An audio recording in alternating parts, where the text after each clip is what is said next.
Hello and welcome to the championship finale with Joey Logano starting on the pole, Martin Truex Jr., the first of the championship four, starting on his outside. Lineups on your right, you can see where Truex, Hamlin, Keselowski, and Harvick all start. All of them in the top 10. Now today's race will be 78 laps. That's coming up briefly in 25 lap stages. Fuel, not really a concern. Tires, also not a major concern. Now, the Penske cars qualified perhaps the best, first and third, and a seventh. JGR all pretty consistent as well. Harvick outqualified all his SHR teammates, starting there in 8th. Logano's going to get the jump, no surprise there. He'll clear himself down into turn 1, but everyone breaking out 3 wide behind him. The championship 4 members of Keselowski and Harvick already racing 3 wide. Chase Elliott made that really brave move there. Now Harvick and Keselowski continue to fight, with different cars trying to work their way through in between. Harvick stuck on the top, Keselowski was stuck on the bottom but got through. Eventually, they all catch up together though. Truex, Hamlin, Keselowski, and Harvick all under a blanket on the racetrack with the addition of Chase Elliott. Hamlin fighting with Truex here, trying to make that bottom work. It's really difficult though, because the top gets such a good run off the corner. Truex is gonna probably get the run, but Hamlin's able to get the throttle down and get down the back straightaway well. We'll see if he can drive off the bottom of turn 4. That's the most difficult part, but Hamlin's able to get planted and turn off the bottom. Brad Keselowski soon joins, trying to make it 3 wide, succeeding. Truex wisely backs out of that, not pushing the issue early. Now Keselowski will fight, but can't get the throttle down in the bottom. Denny Hamlin pulls him down the backstretch. And now we look to Joey Logano, who's leading the race. Having a good year so far, just came short of the championship 4 after a few bad races in the round of 8. 20 top 5s is nothing to slouch at, and really consistent, finished every race and kept the car clean all year. Certainly a good year, but not good enough to be championship 4 material. Kyle Busch would eventually work his way by and to the lead. That 18 car there, clearing himself rather easily, no real pressure from the 22. I think the 22 knows that he's beat. This 18 car has a lot of the field covered today. And he would win stage 1 handedly. No real threat from the 22, and definitely no threat from any of the championship 4 for the lead early. With Hamlin back in 5th, that's the best car of the group. No pit stops here, as expected at the beginning of the race. Everyone's going to try and finish on the fuel and tires they started with. Logano already looking high as soon as they get to the restart zone. He's going to try and make something happen into turn 1. Staying in line right now, but eventually he just decides to try and work his way around the 18 later. They're 3 wide behind him.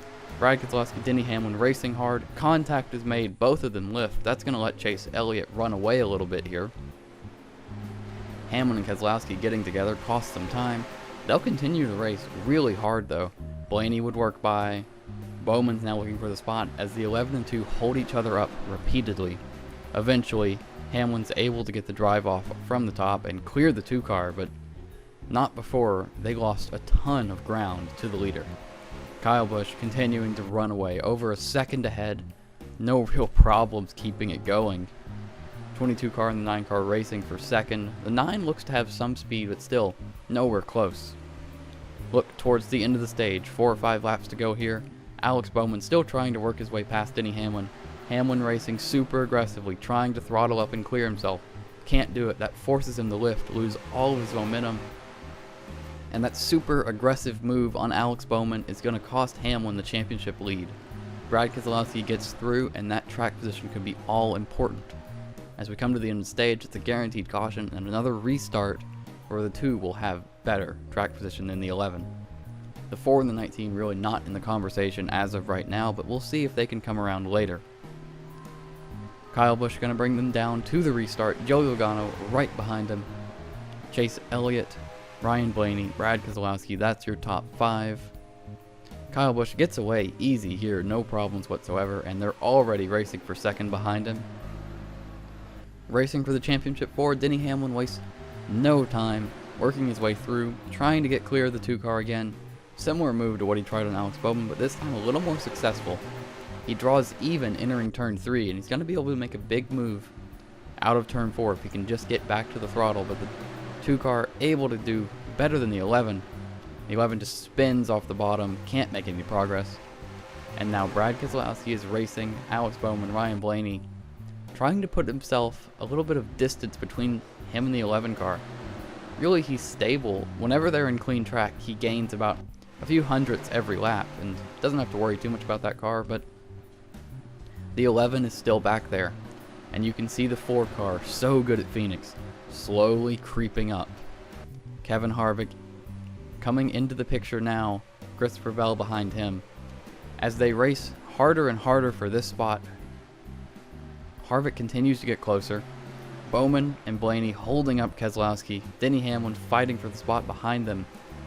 It's really just a matter of who can get through traffic the best. But not anymore. As they continue to race, Blaney and Bowman are faster than Championship 4. And the 2 cars falling back. The Championship 4, who we're so used to seeing be the class of the field in the finale, are actually falling out of the top 5, out of touch with top 5 material cars like Blaney or Bowman. Keselowski has about a car length on Denny Hamlin. Eventually, Blaney makes a mistake and Keselowski's able to get under him, but still not really able to clear the 12 car. But Keselowski has him covered with 5 to go. Not too much to worry about. Eventually, Hamlin and Harvick will start racing for that spot behind them.